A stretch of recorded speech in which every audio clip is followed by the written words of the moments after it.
이번 시간에는 자기관리 잘하는 사람을 사랑하시는 하나님이라는 제목으로 말씀을 드립니다. 하나님께서는 자기관리를 잘하는 사람을 축복하십니다. 노하기를 더디하는 자는 용사보다 낫고 자기의 마음을 다스리는 자는 성을 빼앗는 자보다 나으니다. 잠언서 16장 32절. 기독교는 하나님께서 친히 제정하신 생명의 종교입니다. 마음의 종교라고 하기도 합니다. 축복은 마음에 달려있어요. 성령 충만은 마음 관리를 잘하는 것이라고 해도 과언은 아닙니다. 성령이 충만하면 위기의 순간에 예수께서 놀라운 5차원의 지혜를 주시고 위기를 기회로 만들어 줄 수가 있습니다. 마음 관리를 잘하려면 내가 희생해야 됩니다. 내가 죽어서 없어져야 되는 거예요. 자기가 살아있으면 절대로 관리할 수가 없어요. 자기 십자가를 지고 주님을 따라가야 됩니다. 십자가에 남을 지우고 남을 희생시키게 하지 말아야 됩니다. 억지로 십자가를 지면 부작용이 생겨야 됩니다. 내 목 십자가를 지십시오. 차라리 내가 십자가를 지고 가는 것이 낫습니다. 지고 가기 힘들면 끌고 가야 됩니다. 주님이 주시는 평강을 얻기 위해 기도합니다. 오늘도 성령 충만하여 마음 관리를 잘 하시고 자기 십자가를 지고 주님을 뒤따라가 살아가시는 저와 여러분 되시기를 바랍니다. 그래서 복된 나라에 되시기를 기도하며 축복합니다. 인간의 행복 중 하나는 좋은 친구를 만나는 데 있습니다. 그래서 저는 사람 잘 만나는 사람들이 될지어다. 사람 잘난 복이 임할지어다고 안수를 하면서 기도를 많이 해줍니다. 젊은 사람들, 어린 사람들에게.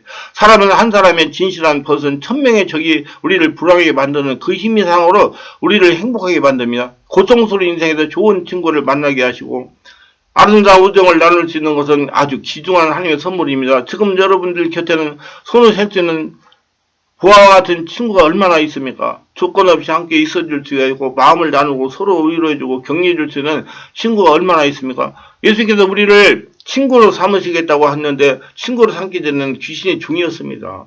근데 종과 친구의 사이를 말씀하십니다. 종은 주인이 무엇을 하는지 알지 못하지만 친구는 그걸 압니다. 예수께서 하나님부터 들은 모든 것을 알려주셨다고 했습니다. 그래서 하나님에 대해 바로 알기 전에는 종이었지만 이제 다 알게 되므로 친구라는 겁니다. 다시 말해서 친구는 하나님에 대해 잘 아는 사람, 체험한 사람이라는 겁니다. 하나님을 믿는 수준이 있고 하나님을 아는 수준이 있는데 믿는 수준이 종이라고 하고 아는 수준을 친구라 할 수 있습니다.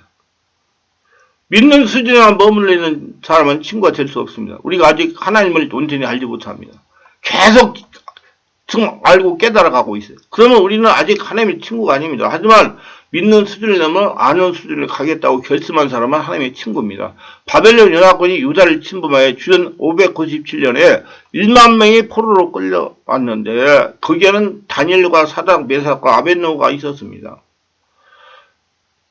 이 사람들이 포로가 데리고 왔는데 못난 사람, 벨불리엄 사람 다 자기 집에다 두고 똑똑한 사람, 쓸만한 사람만 다 데리고 갔단 말이에요. 포로로. 그 포로로 데리고 간 사람이 축복받은 사람들이에요. 왕조와 기독과 흠이었고 아름다우며 지식학문이 통달했습니다. 이들은 바빌론 왕국에서 3년 동안 최상의 대우를 받으며 최상의 교육을 받고 바빌론의 고급관리가 되는 꿈같은 상황에서 하나님 앞에 뜻을 세웠습니다. 오늘 여기에서 다니엘과 셋친구 같은 귀한 친구들이 함께하는 은혜가 여러분 말씀을 듣는 모든 분들에게 임하시기를 SM으로 축원합니다. 자신을 더럽히지 않기로 뜻을 정한 친구입니다. 자기관리를 잘했다는 겁니다. 하나님께서 원하시는 자기관리를 했다는 겁니다. 8대 다니엘은 뜻을 정하여 왕의 음식과 그가 마시는 포도주로 자기를 더럽히지 아니하라고 자기를 더럽히지 아니하도록 화관장에게 구하니 당시 이방에 살던 충신한 유대인의 어려움은 율법에 금지된 부정한 음식과 우상에게 바치는 음식을 먹는 문제였습니다. 다니엘과 세 친구들은 부정한 음식을 자신을 더럽히지 않기도 단호하게 생명을 걸고 결심했던 겁니다. 더럽히다가 신적인 모독을 의미합니다. 하나님께 전적인 신뢰와 순종을 결단한 겁니다. 왕의 음식들이 율법의 음식 규례에 어긋나는 피를 뿌려 잡은 고기거나 부정한 동물의 고기 또 우상에게 바쳤던 음식이었을 것으로 추측할 수가 있습니다. 도저히 있을 수 없는 요구에 바벨론 황관장의 은혜와 긍휼을 얻게 하셨습니다. 황관장에게 결코 허락할 수 없는 중대한 위험한 일이었으나 오히려 황관장이 목숨을 걸고 달려갈 새 친구들에게 그들 뜰 세울 수 있도록 기회를 주었던 것입니다. 기독교 놀라운 축복과 비밀은 하나님이 사람을 통해서 일하시고 말씀하신 데 있습니다. 우리가 그것을 인간의 말을 치부하고 넘어갈 때 말씀해요. 오늘 왜 이렇게 설교 말씀이 기분이 나쁜 거야? 하면서 넘어갈 때도 많습니다. 그러나 하나님이 사람을 통해서 하시는 말씀은 진짜 나에게 하시고 싶은 말씀이 만분일도 되지 않습니다. 그러면 말씀을 들을 때 내 믿음이 너무 부족하니까 하나님 원래 하시라는 말씀을 많이 희석해서 전달하시는 거라고 생각해야 됩니다. 하나님이 경외하는 것은 내 귀에 들리는 말씀을 하나님의 말씀으로 듣고 인정하는 것입니다. 하나의 가설이나 제안으로 생각하고 넘겨버리는 것이 아니라 그 말씀을 절대적인 하나님의 음성으로 바꿔 말씀 앞에 내 생각의 흐름을 멈춰야 됩니다. 내 생각은 초시계처럼 한순간도 쉬지 않고 째깍째깍 진행하고 있습니다. 그러나 이것은 진짜 하나님이 나에게 하시는 말씀이다라는 생각이 드는 순간에 그 초시계를 멈추고 말씀에 집중하며 그 말씀에 순종해 걸음걸이를 옮겨야 됩니다. 그럴 때 하나님의 역사가 나타나기 있습니다. 저는 보면 내가 말씀을 어떻게 한 사람을 대상으로 말씀을 전하고 그 말씀을 자기에게 했다고 찌부렁대는 사람이 있어요. 안타깝습니다. 얼마나 와서 앉아가지고 자기한테 하는 말씀만 들으려고 깨는 말씀만 들으려고 하니 그 은혜가 뭐가 되겠어요? 그냥 하나님이 나한테 하시는 말씀만 들으면 얼마나 은혜가 되겠습니까? 그렇게 할 때 하나님의 역사가 나타나기 시작합니다. 하나님이 우리에게 원하시는 것은 완벽한 신앙이 아닙니다. 말씀을 잠깐 주춤하면서 조그만 방향을 들어도 그분은 은혜를 주시고 형통케 하시며 영광을 경험하게 하십니다. 혼돈 속에서 딱 한 걸음만 옮겼을 때 내가 너와 함께하노라 하고 응답하시며 책임지십니다. 다니엘과 세 친구들이 아직 어리고 부족해서도 하나님의 말씀대로 살려고 뜻을 정하였을 때 하나님 기뻐가지고 앞날에 형통하던 은혜를 주셨으며 다니엘의 행동을 어른들이 보았을 때 너무 무모하고 철없는 행동으로 보였을 것이며 하나님은 너무나 귀하게 보셨고 감동하셨습니다. 오늘 세상에 모두에게 너무 힘듭니다. 죽기 직전입니다. 하여튼 불경기라 너무 고통스럽다고 그러잖아요. 모두가 지치고 피곤하고 바쁩니다. 어른들은 먹고 사는 문제가 큽니다. 노인들은 노후 문제가 심각합니다. 뜻이 없고 뜻을 세우기가 어렵으며 너무 급하고 힘들게 뜻을 정하지 못합니다. 다니엘과 세 친구들도 바벨론 포로로 생활을 하면서 만만치 않았을 것이고 목숨을 걸고 뜻을 정하기가 어려웠을 겁니다. 뜻을 정하지 않으면 뜻없는 상해가 됩니다.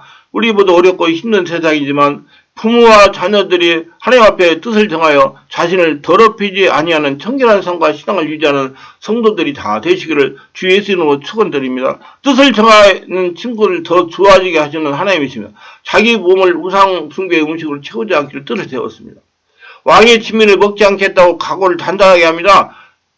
다니엘서 14장 15절에 그가 그들의 말을 따라 열흘 동안 시험하더니 열흘 후에 그의 얼굴이 더욱 아름답고 살이 더욱 윤택하여 왕의 음식을 먹은 다른 소녀들보다 더 좋아 보이니라. 환관장은 궁중의 술과 떡을 맡은 주방장 같은 직임입니다. 다니엘과 세 친구들이 왕이 주는 음식과 포도주 대신에 채식과 물만 마시겠다는 제안에 환관장이 일단 거부했으나 다니엘은 체념받지 않고 열흘 동안 시험안에 결정하도록 그렇게 주었습니다. 열흘 동안 다니엘과 세 친구들이 얼굴이 왕의 음식을 포도주를 마신 다른 바빌론 소녀보다 더욱 얼굴이 아름답고 살이 윤택하여 좋아 보였습니다. 건강과 외모가 돋보이게 되었습니다. 확실히 보증의 역사로 증명이 된 겁니다.